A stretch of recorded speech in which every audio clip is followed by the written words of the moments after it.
Voilà, bonjour à tous, bonjour à toutes. Eh bien, nous sommes heureux de nous retrouver sur le net pour louer le nom du Seigneur. Amen. Oui, nous désirons élever son nom, le louer, l'adorer malgré les circonstances.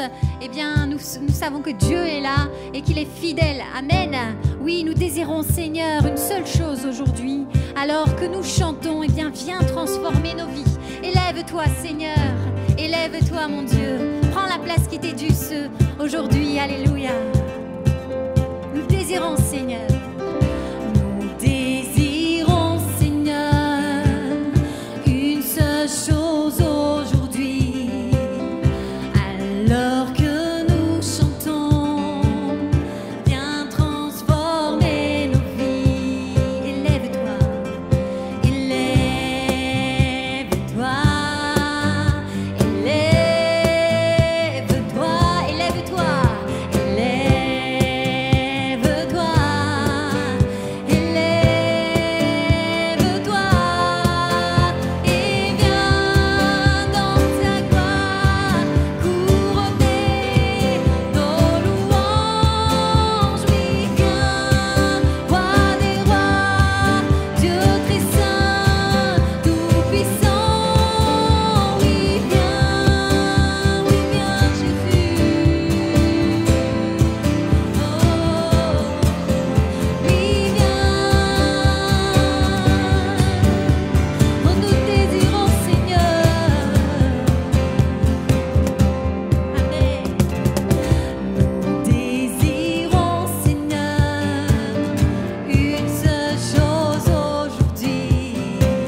sauvés. Merci de nous avoir pardonné de nos péchés. Merci, Père, d'avoir donné ton Fils unique à la croix pour nous, Seigneur. Merci, Jésus, parce que tu es là au milieu de nous, Seigneur Jésus. Et nous voulons te donner toute notre reconnaissance encore aujourd'hui. Te dire merci pour la croix. Merci, Seigneur Jésus, pour la vie. Merci parce que tu es infiniment grand. Merci, Père, pour ton amour. Alléluia, Jésus. Oui, quand je sonde l'univers, les astres que tu as créés, les océans, les mers, eh bien, je peux que te louer, Seigneur. Je peux que t'adorer, Seigneur. Oui, tout me révèle ta majesté, Père. Alléluia. Reprends la place, Seigneur.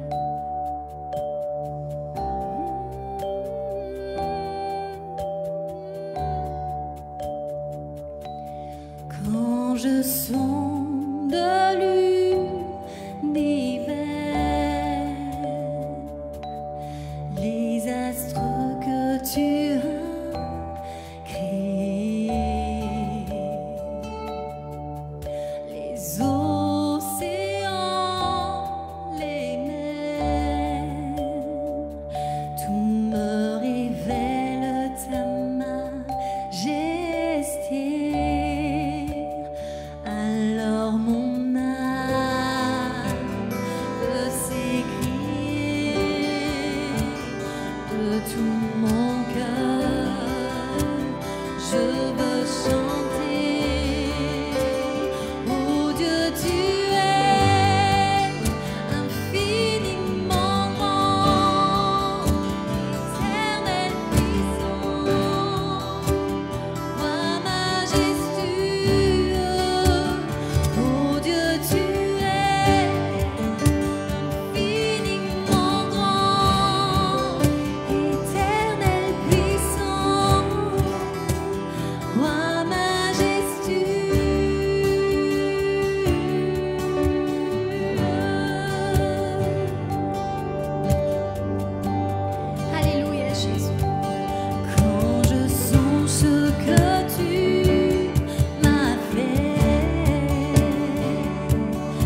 infiniment grand, Seigneur Jésus.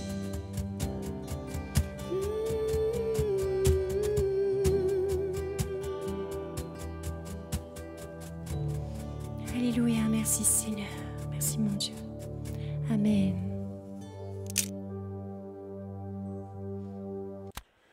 Nous recevons aujourd'hui le pasteur Serge Santander, qui a été pasteur principal à l'église de Pau durant de nombreuses années et qui est maintenant, comme beaucoup de pasteurs, un pasteur à la retraite actif. Voilà.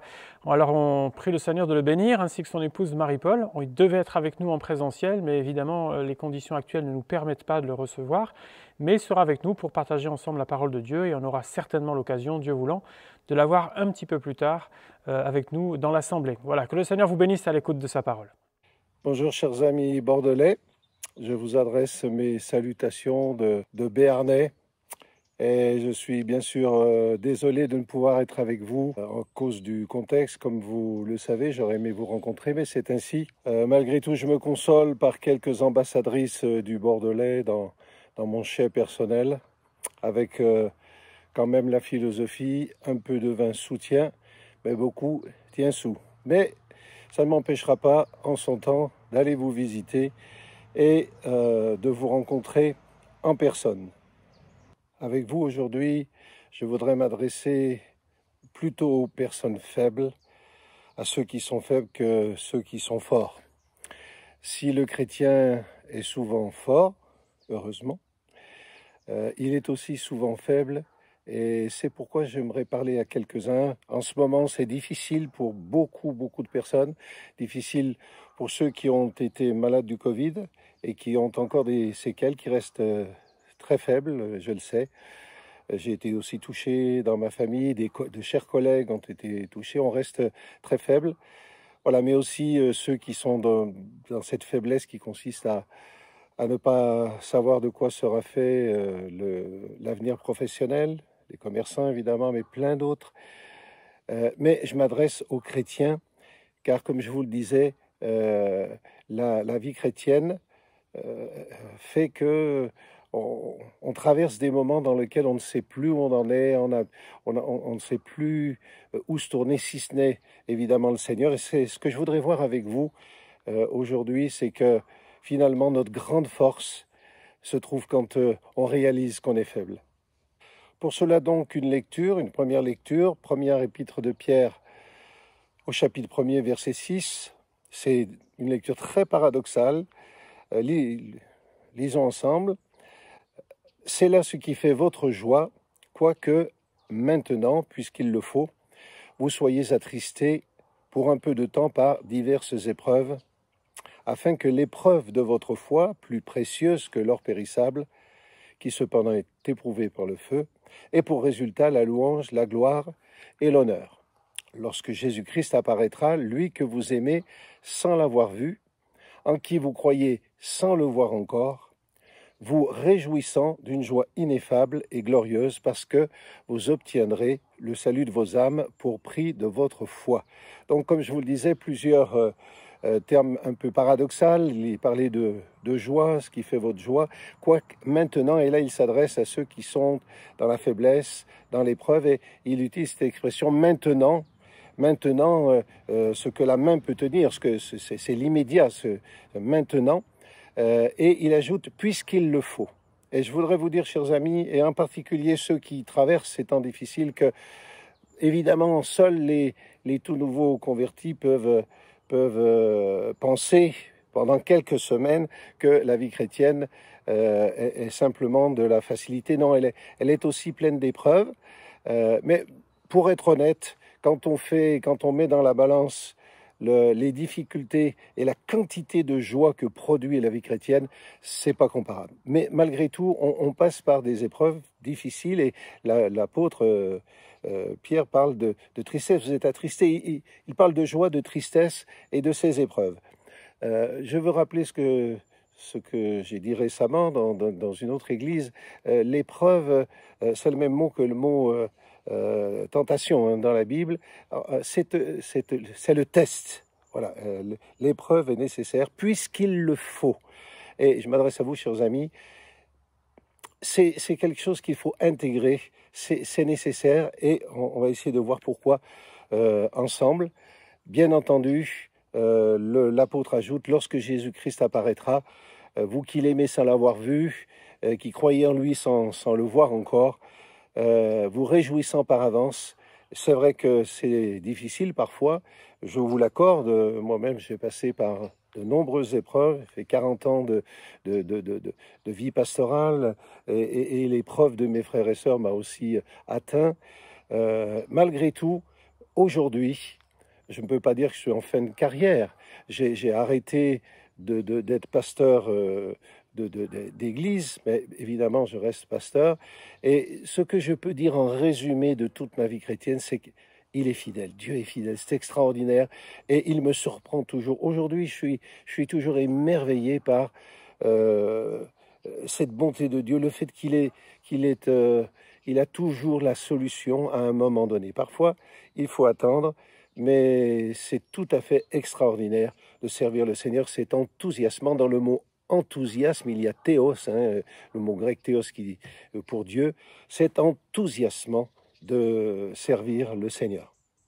Après ce préambule, une lecture un peu longue, Hébreux 11, vous le connaissez certainement, ça vous évoque le chapitre de la foi et des héros de la foi. Je lis, verset 32, « Et que dirais-je encore ? Car le temps me manquerait pour parler de Gédéon, de Barak, de Samson, de Jephthé, de David, de Samuel et des prophètes qui, par la foi, vainquirent des royaumes, exercèrent la justice, obtinrent des promesses, fermèrent la gueule des lions, éteignirent la puissance du feu, échappèrent aux tranchants de l'épée, guérirent de leurs maladies, furent vaillantes à la guerre, mirent en fuite des armées étrangères.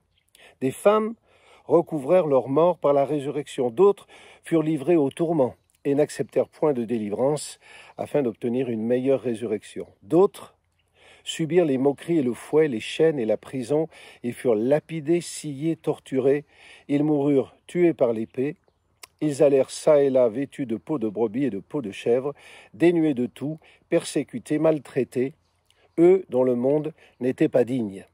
Errant dans les déserts et les montagnes, dans les cavernes et les antres de la terre, tous ceux-là, à la fois lesquels il a été rendu témoignage, n'ont pas obtenu ce qui leur était promis, Dieu ayant en vue quelque chose de meilleur pour nous, afin qu'ils ne parvinssent pas sans nous à la perfection. » Cette lecture un peu longue, vous pouvez y revenir, Hébreux chapitre 11, nous donne une liste impressionnante de ces personnes, hommes et femmes, que l'on pourrait appeler les héros de la foi, des gens qui ont exercé la foi et accompli des exploits.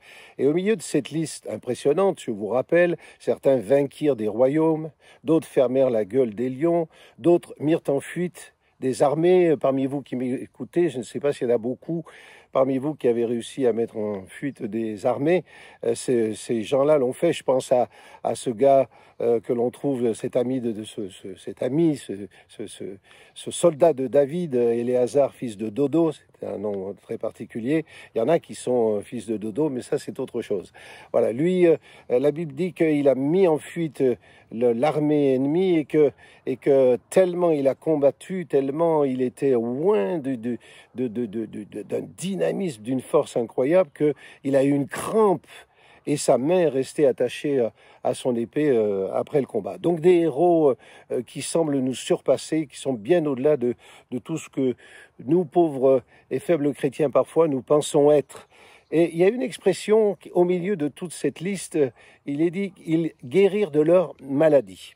Alors je voudrais faire un peu avec vous d'origine des mots et de traduction pour bien comprendre. La version seconde dit « ils guérirent de leur maladie ». Je vous avoue que c'est assez mal traduit et c'est incomplet. La version à la colombe dit « ils reprirent des forces après avoir été malades ». C'est déjà meilleur. La français courant, ils étaient faibles et devinrent forts. C'est pas mal. Mais le texte grec, je suis diplômé de grec auprès de plusieurs instituts, et je peux vous dire que l'expression ici, c'est littéralement ils furent dynamisés, ils reçurent de la puissance, ils furent dynamisés pour sortir de leur faiblesse. Les deux mots, l'un a donné dynamite, le premier, et l'autre a donné asthénie, il a donné ses faiblesses, la neurasthénie, la faiblesse des nerfs, etc. Ils furent dynamisés, et dynamotessan, apo asthénéas, ils reçurent de la puissance, ils furent dynamisés pour sortir de la faiblesse. Certains sont dans un état de faiblesse chronique, d'autres traversent la faiblesse d'une façon ponctuelle. Tous les chrétiens, à un moment ou à un autre, traversent la faiblesse. Et il nous est dit de ces gens qui sont inscrits dans le registre des héros de la foi, ils furent dynamisés pour sortir de la faiblesse. Donc ces personnes qu'on vient de voir sont inscrites dans ce registre de Hébreux 11, les héros de la foi. Et on pourrait se demander lequel de tous ces actes requiert le plus de foi, a nécessité le plus de foi. Je voudrais vous parler de quelques héros de notre histoire française. Vous connaissez certainement Marie Durand. J'ai été pasteur il y a très très longtemps à Nîmes, des pasteurs stagiaires à l'époque en formation, et j'ai pu visiter la tour de Constance à Aigues-Mortes. Si vous avez l'occasion, allez-y. Marie Durand, donc, qui était une Cévenole, y a été emprisonnée 38 ans. Après avoir vu disparaître sa mère. Vous savez, ils avaient ces réunions de prière, ces cultes dans la forêt, dans les coins cachés. Sa mère, un jour, sur dénonciation d'un voisin, sa mère a disparu. Les soldats sont arrivés, ils ont emprisonné le père de Marie Durand, son mari. Et puis, quelques années plus tard, ils ont réussi à mettre la main sur son frère, Pierre Durand, qui était prédicateur et qui a été exécuté à Montpellier. Marie Durand, on peut dire, c'est une héroïne de la foi. Mais moi, je voudrais vous parler je vous l'ai dit, j'ai fait 40 ans de pasteur de paroisse, d'assemblée de Dieu de France, et j'ai vu des héros de la foi insoupçonnés. Des personnes faibles, mais qui sont et qui deviennent, par la puissance de Dieu, de véritables héros de la foi. Je me souviens, alors là, j'étais tout jeune chrétien, c'était à Lyon, il y avait un couple, moi je venais de la zone, j'étais hippie, je bourlinguais, voilà. Et dans cette église de Lyon, du temps du pasteur Quentin, il y avait un certain nombre de personnes qui étaient préparées par Dieu pour nous servir de sas intermédiaire par rapport à l'église, des gens qui nous invitaient à manger alors que personne, moi j'avais coupé mes cheveux et ma barbe, mais certains autres étaient encore un peu pouilleux. Donc Dieu a suscité dans cette église de Lyon des personnes qui ont joué le rôle de sas intermédiaire pour nous accueillir, et ça nous a fait un bien énorme, et on a vu l'amour de Dieu au travers de ces chrétiens. Je me souviens d'un couple incroyable. Elle avait pas mal d'embonpoint, mais elle marchait avec une tonicité incroyable. Son mari était maigre comme un clou, mais tous les deux montaient. Nous étions à l'époque, c'était déjà rue Robert à Lyon, l'église. Il n'y avait pas autant de bâtiments évidemment à l'époque, mais nous allions manger souvent au sommet de la Croix-Rousse après le culte du dimanche, et ce couple gravissait les escaliers avec une force, et je me souviens que cet homme qui était maigre comme un clou, et il disait « Dieu me donne la vigueur du buffle ». Et ces gens ont été pour nous des héros parce qu'ils nous ont aimés. Ils nous ont accueillis alors qu'on n'était pas très aimables. On arrivait de la rue. Voilà. J'en ai vu des gens comme ça. Je me souviens aussi encore, jeune pasteur, cette fois j'étais à Gap, et j'allais dans la ville de Serres, c'est assez loin, je pense une cinquantaine de kilomètres de Gap. Il y avait une petite mamie couchée sur son lit, une petite pentecôtiste, une vieille mamie pentecôtiste, remplie du Saint-Esprit, qui était atteinte de cette maladie des becs de perroquet sur sa colonne vertébrale. Elle était faible, elle était dans un lit. Moi, jeune pasteur, j'allais pour l'édifier, mais je vous le dis, mes amis et chers frères et sœurs, c'est elle qui m'édifiait. Je sortais, j'étais rempli du Saint-Esprit. Alors je lui parlais, elle m'écoutait avec patience, avec amour. Elle avait, je pense, beaucoup de choses à me dire. Mais nous prions. Après ces quelques mots que j'ai échangés avec elle, comme tout pasteur stagiaire digne de ce nom, je priais avec elle. Et là, mes amis, cette femme dont la souffrance était indicible, des becs de perroquet, c'est une grande souffrance. Elle se mettait à prier et je voyais juste avant ses petits yeux qui étaient des perles, des diamants. Et quand elle priait, d'abord, elle était remplie du Saint-Esprit et elle priait. J'étais dynamisé.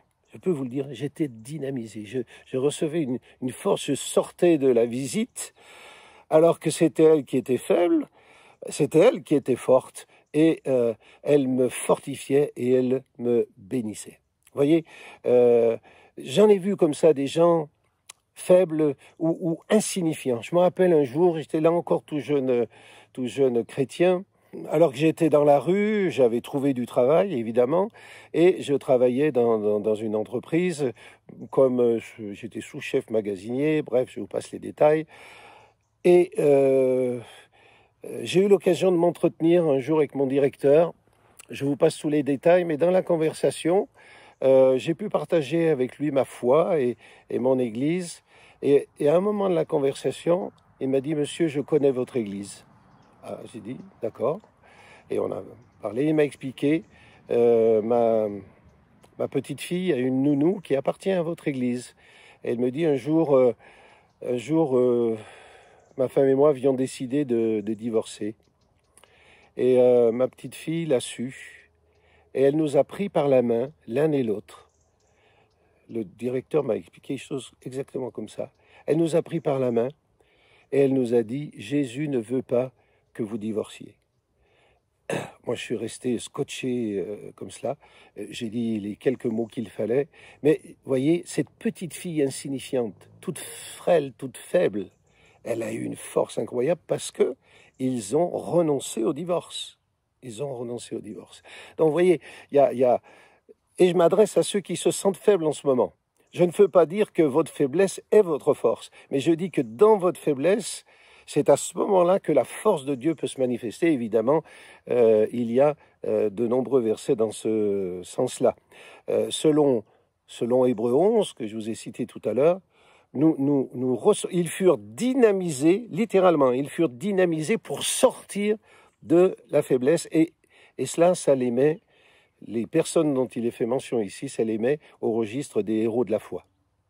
Allez, puisque je suis dans les exemples, je voudrais vous citer encore quelque chose qui m'a fait aussi beaucoup de bien, un témoignage d'un pasteur, il s'appelait Eddie Washington, j'étais jeune converti quelques années et j'allais au camp de jeunesse de Gap, donc dans les Hautes-Alpes, qui était le camp de jeunesse des Assemblées de Dieu à l'époque.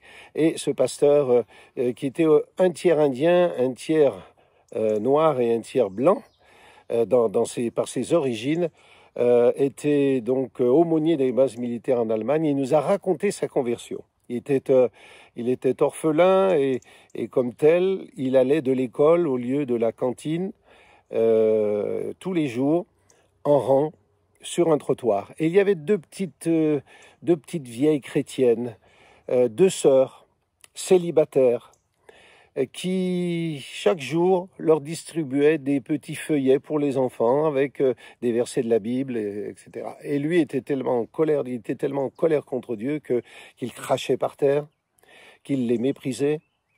Eddie Washington nous a raconté encore plus de détails sur son opposition.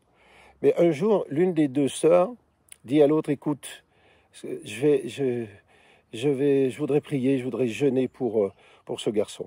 Elle l'a fait, elle s'est tenue 2 à 3 jours dans le jeûne, dans la prière. Et puis, Eddie Washington nous a raconté que le dimanche qui a suivi, il a été saisi et il est allé à l'église. Alors, vous savez, c'est les églises américaines avec des vieux chants des siècles derniers, ces chants qu'on chante encore, que même dans les événements de la reine d'Angleterre, il y a toujours ces vieux chants, etc. Et donc il est à la porte de l'église, il est saisi par l'Esprit de Dieu, et alors que le pasteur arrête le chant, cantique traditionnel, que nous chantons encore dans nos églises parfois sur les ailes de la foi, il reprend, ce jeune garçon reprend le chant, il était à la porte, et tout l'auditoire et le pasteur reprend. Et puis tout le monde s'arrête, et puis ce garçon reprend encore le chant, et il reprend le chant, il nous a dit, c'est dur à croire, hein, il nous a dit ça s'est fait au moins une 30aine de fois. Et ce garçon s'est converti, et il est devenu missionnaire et il nous a fait un bien énorme. Ces deux petites mamies, frêles, fragiles, faibles, sans pouvoir apparent, qui n'étaient pas des prédicatrices, mais qui étaient des femmes de foi, ont amené à la fois, elles ont amené ce garçon, mais elles en ont amené, à mon sens, beaucoup d'autres. De leur faiblesse est sortie une énorme force. La faiblesse est due parfois aussi à la souffrance qu'il nous faut traverser quand on veut servir Dieu. Servir Dieu et les hommes, c'est une cause de souffrance très souvent. Regardez ce que dit Actes des Apôtres, chapitre 9, verset 15, concernant celui qui deviendra l'apôtre Paul. Mais le Seigneur lui dit, va, car cet homme est un instrument que j'ai choisi pour porter mon nom devant les nations, devant les rois, devant les fils d'Israël, et je lui montrerai tout ce qu'il doit souffrir pour mon nom. La souffrance, c'est Gustave Flaubert dans son livre Carnet qui a dit la phrase suivante, la manière la plus profonde de sentir quelque chose, c'est d'en souffrir. Et une autre personne anonyme, je ne sais pas qui l'a dit, mais je répète derrière lui, et parce que je crois que le concept est vrai, c'est quand la fleur est froissée qu'elle sent le meilleur. Le fait de témoigner, de servir Dieu, de témoigner, génère de la souffrance. D'ailleurs, le mot martyr vient du grec martus, marturos, qui signifie le témoin. Donc, tu veux servir Dieu, tu passes peut-être en ce moment par la faiblesse, c'est pas grave. Au contraire, c'est quand tu réalises que tu es faible, quand tu admets que tu es faible, quand tu reconnais que tu es faible, que tu es fort. L'apôtre Paul dira, c'est quand je suis faible que je suis fort. Pourquoi? À votre avis, pourquoi? Parce que quand je reconnais que je suis faible, alors je sais que je ne dépends que de la grâce de Dieu. Et je vais m'adresser dans la prière à mon Dieu sans m'appuyer sur aucune des forces que je puisse avoir, puisque je me trouve dans la faiblesse. Nous nous souvenons que Jésus dira à ses disciples, l'esprit est bien disposé, mais la chair est faible. L'esprit est bien disposé, la chair est faible. Et très souvent, elle fait des siennes et génère en nous de la faiblesse. C'est pour ça que l'apôtre Paul aussi, ça c'est dans 2 Corinthiens chapitre 2, dira, mais qui est suffisant pour ces choses? Qui est suffisant pour servir le Seigneur? Qui est suffisant pour la vie chrétienne? Qui est suffisant pour aller jusqu'au bout? Qui est suffisant pour traverser des épreuves dont parfois on n'imagine même pas qu'elles puissent exister? Des choses qui dépassent l'entendement et la rationalité. Et je réalise que là où je voudrais être fort, je suis faible. Et que je suis faible là où précisément je voudrais être fort. Ailleurs, l'apôtre Paul dira, c'est dans 2 Corinthiens chapitre 12, verset 10, il dit « C'est pourquoi je me plais dans les faiblesses ». Écoutez, j'interromps un peu ici l'écriture, je n'en suis pas arrivé au stade de l'apôtre Paul. Je ne me plais pas dans les faiblesses. Peut-être qu'un jour, j'arriverai à être comme lui. Regardez ce qu'il dit. « C'est pourquoi je me plais dans les faiblesses, dans les outrages, dans les calamités, dans les persécutions, dans les détresses pour Christ, car quand je suis faible, c'est alors que je suis fort. » Remarquez, pour être honnête, il m'est arrivé souvent dans ma vie de pasteur et de chrétien de dire à Dieu, écoute Seigneur, là tu te débrouilles, j'y arrive pas, c'est toi, je te fais confiance. Seigneur, c'est au-delà de mes forces, débrouille-toi Seigneur. Je suis absolument certain de l'appel que j'ai reçu, appel en tant que chrétien, appel en tant que pasteur.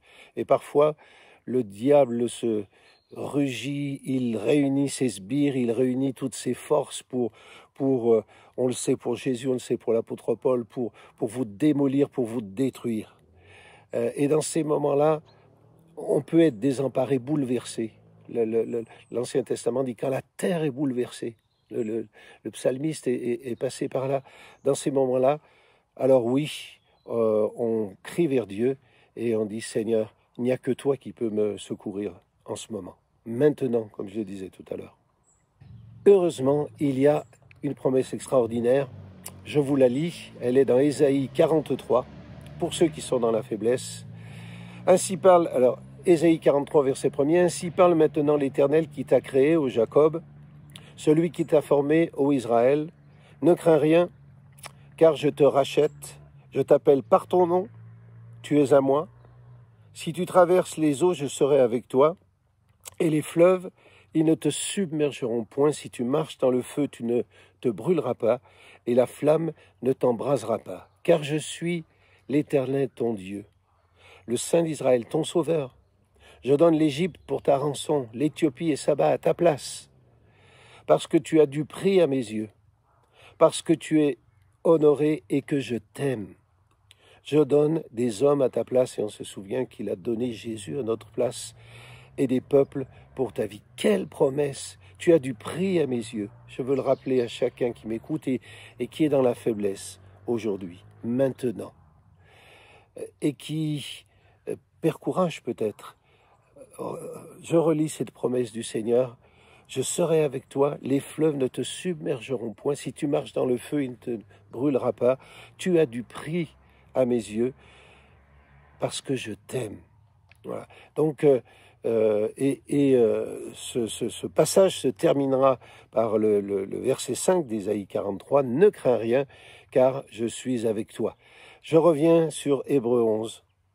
Ces gens qui étaient dans la faiblesse, tout petits, insignifiants, sans force, ils furent dynamisés pour sortir de leur faiblesse. Je prie Dieu qu'il vous dynamise, que l'onction et la dynamique de Dieu soient sur vous, sur votre famille et sur votre Église.